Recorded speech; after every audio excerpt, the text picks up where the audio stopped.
ഇപ്പം നമ്മൾ അഥവാ 29-ൻ്റെ അന്ന് ഒരു 20 മിനിറ്റ് ചന്ദ്രൻ ചക്രവാളത്തിലുണ്ട്. അപ്പം നമുക്ക് മേഘം മൂടി കണ്ടില്ല. അപ്പോൾ സ്വാഭാവികമായിക്കൊണ്ട് പിറ്റേന്ന് നമ്മുടെ ഒന്നാണ്. പിറ്റേന്ന് ഒന്നാകുമ്പോൾ എന്തുണ്ടാവും? കുറച്ച് പൊന്തിയിട്ടുണ്ടാവും മാസം. അപ്പോൾ ഇത്തട ഞമ്മക്കൊരു നോമ്പ് പോയിട്ടോ, ഞമ്മൾക്ക് ഒരു ഒന്ന് പോയി. ഇത് രണ്ടെന്നെ ഉറപ്പ്. ആ വലുപ്പം നോക്കിയാണ് നിങ്ങൾ, എന്താ ഇപ്പം എൻ്റെ വലുപ്പം, എന്താ എൻ്റെ ശോഭ. ഇത് ഒന്നല്ല, ഇത് രണ്ടെന്നെ, ഞമ്മക്കൊരു നോമ്പ് പോയിട്ടോ. ഇത് ശുദ്ധ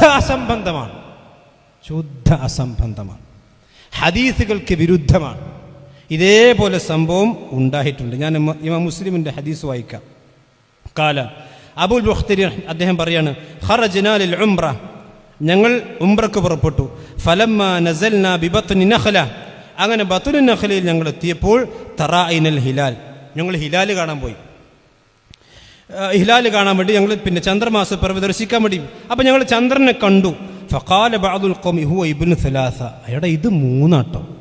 ചില ആൾക്കാർ പറഞ്ഞു ഇത് 3 ആണ്.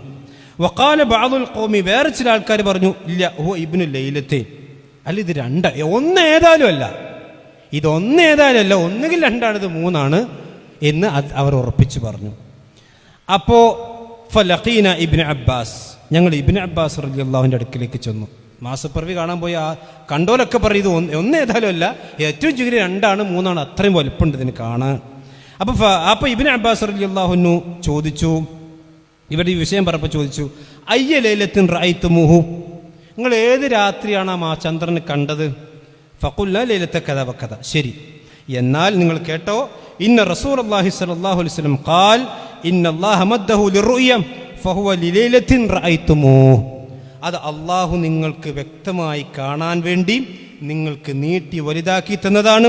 നിങ്ങൾ ഏത് ദിവസമാണോ ആ ചന്ദ്രനെ കണ്ടത്, ആ ദിവസമാണ് നിങ്ങളുടെ ഒന്ന്. അതിൻ്റെ വലുപ്പം ചെറുപ്പം നോക്കിയിട്ടല്ല. ഈ ഹദീസിന് ഇമാം നവവി കൊടുത്ത വിശദീകരണം എന്താ അറിയോ? ബാബു ബയാൻ അന്നഹു ലാ ഇഅ്തിബാറ ബികബരിൽ ഹിലാലി വസ്ഗരി, ഹിലാലിൻ്റെ വലുപ്പം എത്ര ഉണ്ട് നോക്കിയിട്ടല്ല തീയതി തീരുമാനിക്കേണ്ടത്. ഹിലാലിൻ്റെ വലുപ്പം നോക്കിയിട്ടല്ല തീയതി തീരുമാനിക്കേണ്ടത്. അപ്പോൾ എന്നാണോ കണ്ടത് അന്നാണ് നിങ്ങളുടെ ഒന്നെന്ന് റസൂലുള്ളാഹി സ്വല്ലല്ലാഹു അലൈഹി വസല്ലം പറഞ്ഞതായിക്കൊണ്ട് ഇബ്നു അബ്ബാസ് റളിയല്ലാഹു അൻഹു അവിടെ കൃത്യമായി കൊണ്ട് ഉദ്ധരിച്ചു. അപ്പോൾ ചുരുക്കത്തിൽ ഇതിൻ്റെ അടിസ്ഥാനങ്ങൾ നമ്മൾ മനസ്സിലാക്കുക. പ്രമാണങ്ങൾ വളരെ കൃത്യമാണ്. ആ കൃത്യമായ പ്രമാണങ്ങളിലേക്ക് മടങ്ങിയാൽ നമുക്ക് തർക്കം തീർക്കാം. ഒരേ ദിവസം ഒരു വിവാദമില്ലാതെ എല്ലാ പെരുന്നാളും എല്ലാ മാസങ്ങളും ഒരുപോലെ കൊണ്ടുപോകാൻ നമുക്ക് സാധിക്കും. അതിന് അല്ലാഹു അനുഗ്രഹിക്കുമാറാവട്ടെ. അസ്സലാമു അലൈക്കും വറഹ്മത്തുള്ളാഹി.